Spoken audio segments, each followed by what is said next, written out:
Hi guys, welcome back to How to Online. In this video, I'm going to show you how to use Vanilla Visa gift card on Amazon.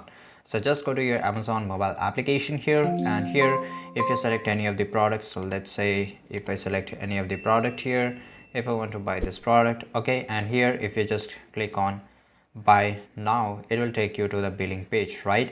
You have to just wait for a few seconds till it get load here, and I will just click on the continue, and basically you have to just verify. So I will just click on the cancel, and here make sure that you use the card. Okay, so here you will see an option which is pay with debit, credit or ATM cards.